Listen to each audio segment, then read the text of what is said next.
Interview coaching class کے حوالے سے آج ہمارا لیکچر انبیاء کرام کے حوالے سے ہیں۔ نوح علیہ السلام جیسا کہ آپ کو معلوم ہے اصل نام عبد الغفار تھا، ان کو آدم ثانی بھی کہا جاتا ہے، آدم ثانی۔ نوح علیہ السلام نے دنیا میں دوبارہ نسل انسانی کی بنیاد رکھی۔ نسل انسانی نوح علیہ السلام کے 3 بیٹوں سے چل نکلی، اس لیے آپ علیہ السلام کو آدم ثانی کہا جاتا ہے۔ سوال پوچھا جا سکتا ہے تعلق کس علاقے سے تھا، کہاں پر تھے؟ نوح علیہ السلام کا تعلق بابل سے تھا۔ بابل عراق کا پرانا نام ہے۔ آپ سے انٹرویو میں پوچھا جا سکتا ہے عراق کا پرانا نام کیا تھا؟ عراق کا پرانا نام بابل تھا۔ نوح علیہ السلام جب طوفان آیا، طوفان نوح آیا، طوفان نوح کے بعد نوح علیہ السلام 60 سال تک زندہ رہے۔ طوفان نوح کے بعد نوح علیہ السلام مزید 60 سال تک زندہ رہے۔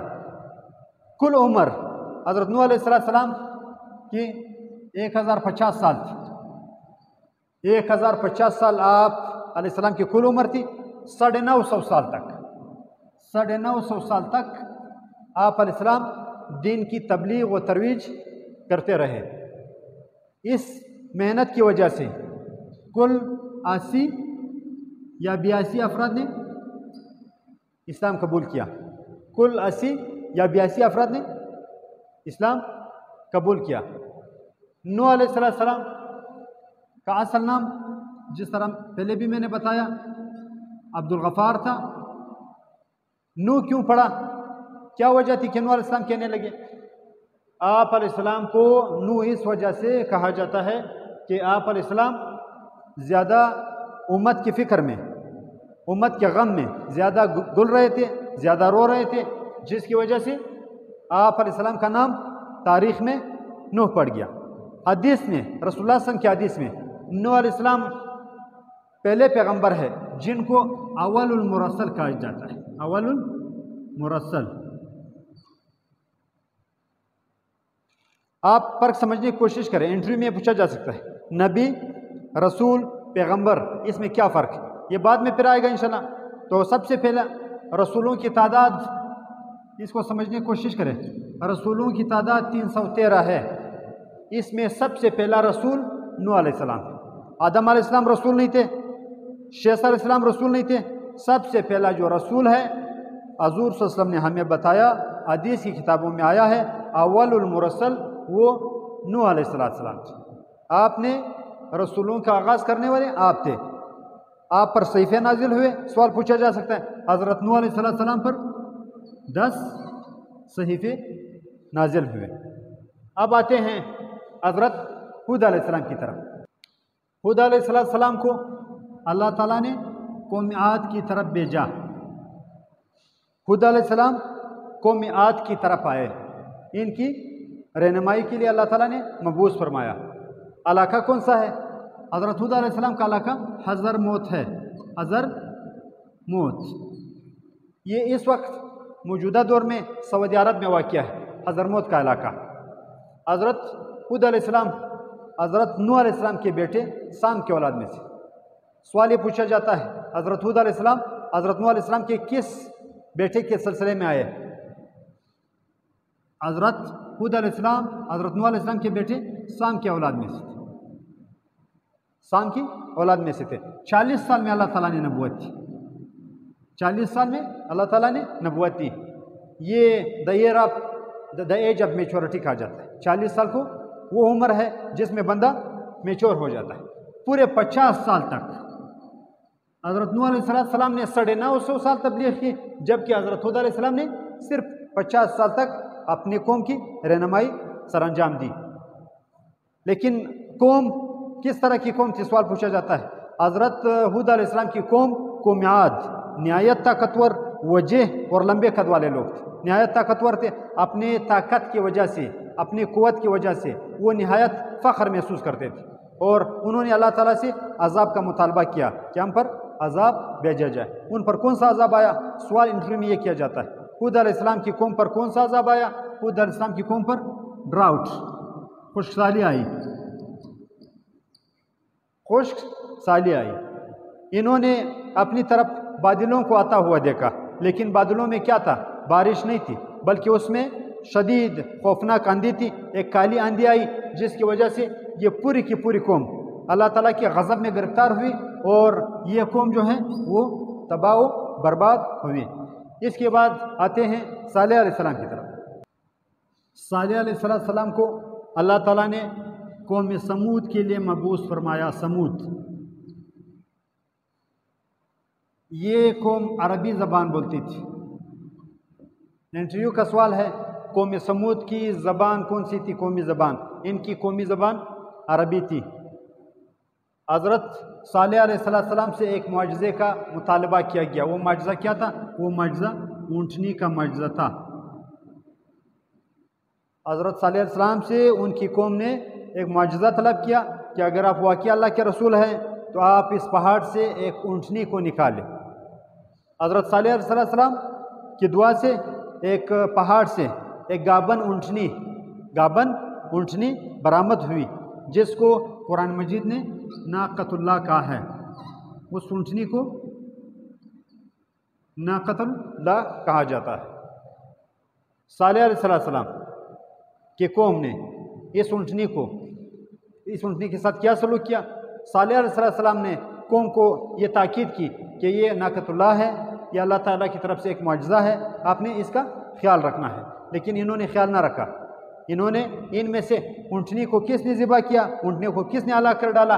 اونٹنی کو ایک شخص کیدار بن سالف نے مار ڈالا۔ سوال یہ پوچھا جاتا ہے، اونٹنی کا بچہ کہاں چلا گیا؟ اونٹنی کا بچہ دوبارہ پہاڑ میں جا کر غائب ہوا، جس کی وجہ سے اس قوم پر اللہ تعالیٰ کا عذاب آیا۔ صالح علیہ السلام تعلق بیٹے کس کے ہیں؟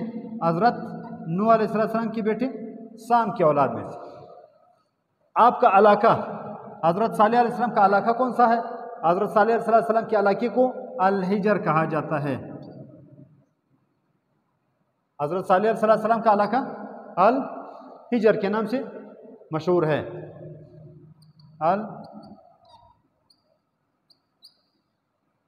کون سا عذاب آیا؟ سب سے پہلے یہ سوال پوچھا جاتا ہے، سب سے پہلے دن ان کے منہ، صالح علیہ السلام کے قوم، ان کے منہ زرد ہو گئے۔ دوسرے دن ان کے منہ سرخ ہو گئے، اور تیسرے دن لوگوں کے منہ کالے ہو گئے۔ کس عذاب سے غرق ہوئے؟ چوتھے دن جبرائیل صلی اللہ علیہ وسلم نے ان پر ایک چیخ ماری، جس کو رجفہ کہا جاتا ہے۔ رجفہ، جبرائیل صلی اللہ علیہ وسلم کی چیخ، جس کی وجہ سے ان کے کلیجے پھٹ گئے اور یہ لوگ ہلاک ہوئے۔ قوم کی ہلاکت کے بعد حضرت صالح علیہ السلام نے الحجر کے علاقے کو چھوڑا، اور آپ علیہ السلام مکہ چلے گئے۔ مکہ کو اپنا مسکن بنایا اور اپنی بقایا قوم کے ساتھ اپنی زندگی کے بقایا دن گزارے۔ آتے ہیں ابراہیم علیہ السلام۔ ابراہیم علیہ السلام عراق کے شہر اور میں پیدا ہوئے۔ آپ علیہ السلام کی پیدائش اور شہر میں ہوئی۔ عراق کا پرانا نام جس طرح پہلے بتایا بابل تھا۔ آپ علیہ السلام بابل کے شہر اور میں پیدا ہوئے۔ حضرت ابراہیم علیہ السلام یہاں اور میں موجود تھے، قوم کی ہدایت اور رہنمائی کا فریضہ سر انجام دے رہے تھے۔ یہاں پر ہوا کیا؟ ایک مرتبہ ابراہیم علیہ السلام نے کالڈیا کے بت خانے میں، یہ آپ سے انٹرویو میں پوچھا جا سکتا ہے، ابراہیم علیہ السلام بت شکن، سب سے پہلے بت شکن نبی، تاریخ میں سب سے پہلا بت شکن نبی وہ حضرت ابراہیم علیہ السلام۔ کہاں پر بت توڑے؟ ایک بت خانہ ہے کالڈیا کے بت خانے میں بتوں کو ابراہیم علیہ السلام نے توڑا۔ آپ علیہ السلام کے دور میں کس بادشاہ کی حکومت تھی؟ نمرود حکومت کرتا تھا، نمرود کی حکومت تھی۔ نمرود نے اس واقعے کو دیکھتے ہوئے آپ کے لیے آگ کی سزا تجویز کی، لیکن ابراہیم علیہ السلام 40 دن تک اس آگ میں پڑے رہے، لیکن یہ آگ ابراہیم علیہ السلام کے لیے گل و گلزار بن گئی۔ اللہ تعالیٰ کی طرف سے عذاب آیا، ابراہیم علیہ السلام کی قوم پر کون سا عذاب آیا؟ سوال انٹرویو میں پوچھا جا سکتا ہے۔ مچھروں کا عذاب آیا، آپ علیہ السلام کی قوم پر مچھروں کا عذاب آیا، جس کی وجہ سے، ان مچھروں کی وجہ سے نمرود بھی ہلاک ہوا۔ ایک مچھر کی وجہ سے نمرود کو اللہ تعالیٰ نے ہلاکت دی۔ اس کے بعد ابراہیم علیہ السلام اپنے پیغمبر بھتیجے، بعض روایت میں بانجا آتا ہے، لیکن کلیئر کٹ کنفرم لوط علیہ السلام حضرت ابراہیم علیہ السلام کے بھتیجے ہیں۔ آپ علیہ السلام نے اپنے پیغمبر بیٹے لوط علیہ السلام کے ساتھ ار سے ہجرت کی، اور آپ صلی اللہ علیہ وسلم نے شام کے علاقے کو اپنا مسکن بنایا، شام کو اپنا مسکن بنایا، اور یہاں پر لوگوں کی ہدایت اور رہنمائی کا فریضہ سر انجام دیتے رہے۔ لوط علیہ السلام کو کہاں بھیجا؟ سوال یہ آتا ہے۔ لوط علیہ السلام اپنے بھتیجے کو، جو پیغمبر تھے، جو نبی تھے، ان کو اردن کے لوگوں کے لیے، اردن کے لوگوں کی ہدایت اور رہنمائی کے لیے آپ علیہ السلام نے ان کو وہاں پر بھیجا۔ ابراہیم علیہ السلام کی پہلی بیوی کا نام سارہ تھا، آپ علیہ السلام کی پہلی بیوی کا نام سارہ تھا، جن سے حضرت اسحاق علیہ السلام کی پیدائش ہوئی۔ ایک دوسری بیوی سے حضرت ابراہیم علیہ السلام نے وقت کیا، نکاح کیا، اس کا نام ہاجرہ تھا۔ یہ ایک باندی تھی، آپ نے نکاح فرمایا، جن سے حضرت اسماعیل صلی اللہ علیہ وسلم پیدا ہوئے۔ حضرت ابراہیم علیہ السلام نے حضرت اسماعیل صلی اللہ علیہ وسلم کو حجاز کی طرف بھیجا، حضرت اسماعیل صلی اللہ علیہ وسلم کو حجاز کا علاقہ دیا، جبکہ حضرت اسحاق علیہ السلام کو شام کا علاقہ دیا۔ یعنی حجاز میں تبلیغ کا فریضہ حضرت اسماعیل علیہ السلام سر انجام دینے لگے، اور شام کے علاقے کو حضرت اسحاق علیہ السلام نے اپنا مسکن بنایا۔ حضرت ابراہیم علیہ السلام کی عمر 86 سال تھی جب حضرت اسماعیل علیہ السلام پیدا ہوئے۔ حضرت اسحاق علیہ السلام اسماعیل صلی اللہ علیہ وسلم سے 13 سال چھوٹے تھے۔ 13 سال حضرت اسحاق علیہ السلام حضرت اسماعیل صلی اللہ علیہ وسلم سے چھوٹے تھے۔ حضرت ابراہیم علیہ السلام کی کل عمر 150 سال ہے، بعض روایت میں 175 سال بھی وارد ہوا ہے، 175 سال۔ تو آپ اگر یہ بتائیں یہ جواب درست، اگر آپ یہ بتاتے ہیں یہ جواب بھی درست۔ قرآن مجید میں 68 مرتبہ آپ کا ذکر آیا ہے۔ سوال یہ پوچھا جاتا ہے حضرت ابراہیم علیہ السلام کا ذکر قرآن مجید میں کتنی مرتبہ آیا ہے؟ 68 مرتبہ ہے۔ حضرت ابراہیم علیہ السلام پر 10 صحیفے نازل ہوئے، ابراہیم علیہ السلام پر 10 صحیفے نازل ہوئے۔ صحیفے کل 100 نازل ہوئے ہیں، کتابیں 4 نازل ہوئی ہیں۔ کتاب بڑی ہوتی ہے، اس میں شریعت ہوتی ہے، اس میں لاز ہوتے ہیں، جبکہ صحیفے چھوٹے چھوٹے احکامات ہوتے ہیں۔ اچھا، حضرت ابراہیم علیہ السلام نے کعبے کی دوسری مرتبہ تعمیر کی۔ کعبے کی تعمیر کل 5 مرتبہ ہوئی ہے، 5 مرتبہ۔ سب سے پہلے حضرت آدم علیہ السلام نے اپنے پیغمبر بیٹے حضرت شیث علیہ السلام کے ساتھ اس کی تعمیر کی۔ طوفان نوح میں نوح علیہ السلام کے طوفان میں کعبہ ڈھا گیا، اس کی صرف بنیادیں باقی تھیں۔ ان بنیادوں کو حضرت ابراہیم علیہ السلام نے اپنے پیغمبر بیٹے اسماعیل صلی اللہ علیہ وسلم کے ساتھ اٹھایا۔ سوال آپ سے یہ پوچھا جائے گا کہ حضرت ابراہیم علیہ السلام نے کعبے کی تعمیر کرتے ہوئے کس بیٹے کو اپنے ساتھ کام میں شریک کیا؟ وہ حضرت اسماعیل علیہ السلام تھے۔ ابھی آتے ہیں یہاں پر اسماعیل علیہ السلام کی طرف۔ جیسے کہ پہلے بتایا، حضرت اسماعیل علیہ السلام حضرت ہاجرہ کی بیٹے تھے۔ حضرت ابراہیم علیہ السلام کی دوسری بیوی حضرت ہاجرہ کے بیٹے تھے۔ ابراہیم علیہ السلام کی عمر 86 سال تھی جب آپ علیہ السلام تولد ہوئے، 86 سال کی عمر میں۔ اسماعیل انہوں نے نام رکھا۔ اسماعیل 2 الفاظ پر مشتمل ہے، اسما اور ایل، 2 الفاظ۔ معنی کیا ہے؟ اللہ نے سن لیا۔ ان کی اولاد نہیں تھی حضرت ابراہیم علیہ السلام اور حضرت ہاجرہ علیہ السلام کی، تو انہوں نے دعا کی، اللہ تعالیٰ نے ان کو دعا کو سن لیا۔ جب بیٹا پیدا ہوا اس کا نام اسماعیل، اللہ نے سن لیا، اللہ نے سن لیا۔ آپ اس طرح بتا سکتے ہیں۔ حضرت اسماعیل علیہ السلام کو کہاں پر بسایا؟ حضرت ابراہیم علیہ السلام ان کو باقاعدہ طور شام فلسطین سے آ کر آپ علیہ السلام کو شہر مکہ میں آپ کو بسایا۔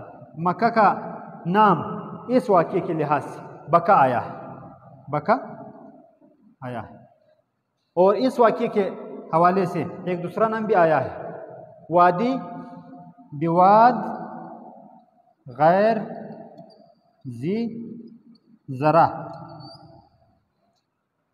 اللہ تعالیٰ نے ابراہیم علیہ السلام کو حکم دیا کہ اسماعیل علیہ السلام اور حجرہ کو ایک اس طرح کی وادی، اس طرح کی ویلی میں رکھنا ہے جو بواد غیر ذی زرع، یعنی ان فرٹائل ویلی، ان فرٹائل ویلی، ایک ایسی وادی میں جہاں پر زراعت نہ ہونے کے برابر ہو، وہاں پر پتھر ہی پتھر ہو۔ تو اللہ تعالیٰ کا کرنا کیا ہوا کہ آپ علیہ السلام کو جب یہاں پر بسایا تو یہاں پر آپ کی والدہ کی دعاؤں سے، آپ کی والدہ کی کوششوں سے، اللہ تعالیٰ کے معجزے کے ذریعے ایک چشمہ ابل پڑا جس کا نام زمزم رکھا گیا، زمزم۔ آج تک وہ چشمہ جاری ہے۔ زمزم کے کیا معنی ہے؟ زمزم کے معنی ہے ٹھہر جا، ٹھہر جا۔ حضرت حجرہ علیہ السلام نے اس کے ارد گرد ایک چھوٹا سا اس طرح چھوٹا سا دیوار بنایا اور وہ زمزم کہہ رہی تھی۔ حضور صلی اللہ علیہ وسلم فرماتے ہیں اگر ہماری والدہ حضرت حجرہ علیہ السلام ٹھہر جا زمزم نہ کہتی تو یہ پانی پوری کی پوری سرزمین پر پھیل جاتا۔ آج تک زمزم کا کنواں جاری ہے۔ سوال انٹرویو میں یہ پوچھا جاتا ہے کہ حضرت اسماعیل علیہ السلام کی عمر کتنی تھی جب آپ علیہ السلام کو اللہ کی راہ میں ذبح کیا گیا، قربانی دی گئی؟ ایک روایت میں آپ علیہ السلام کی عمر 7 سال تھی اور دوسری روایت میں آپ علیہ السلام کی عمر 9 سال تھی۔ 15 سال میں آپ کی شادی کروائی گئی۔ کس کے ساتھ؟ ایک عورت کے ساتھ جس کا تعلق قبیلہ بنو جرہم کے ساتھ تھا۔ ایک قبیلہ تھا، قبیلہ بنو جرہم، 15 سال کی عمر میں۔ لیکن حضرت ابراہیم علیہ السلام کے کہنے پر، اپنے والد ابراہیم علیہ السلام کے کہنے پر اس عورت کو آپ علیہ السلام نے طلاق دی اور ایک دوسری عورت کے ساتھ پھر شادی کی جو عمالقہ قوم سے تعلق رکھتی تھی۔ حضرت اسماعیل علیہ السلام کو کیا لقب دیا گیا؟ ذبیح اللہ، یعنی اللہ کی راہ میں ذبح کیے جانے والا۔ جب حضرت اسماعیل علیہ السلام کی عمر 17 سال ہوئی، 17 سال ہوئی تو آپ علیہ السلام کی والدہ حضرت حجرہ وہ بھی فوت ہوئی۔ اور سب سے بڑا اعزاز اسماعیل علیہ السلام کا کیا ہے کہ آپ علیہ السلام نے اپنے پیغمبر والد حضرت ابراہیم علیہ السلام کے ساتھ مل کر کعبے کی بنیادیں اٹھائی اور کعبہ تعمیر کیا۔ آپ علیہ السلام کو معمار کعبہ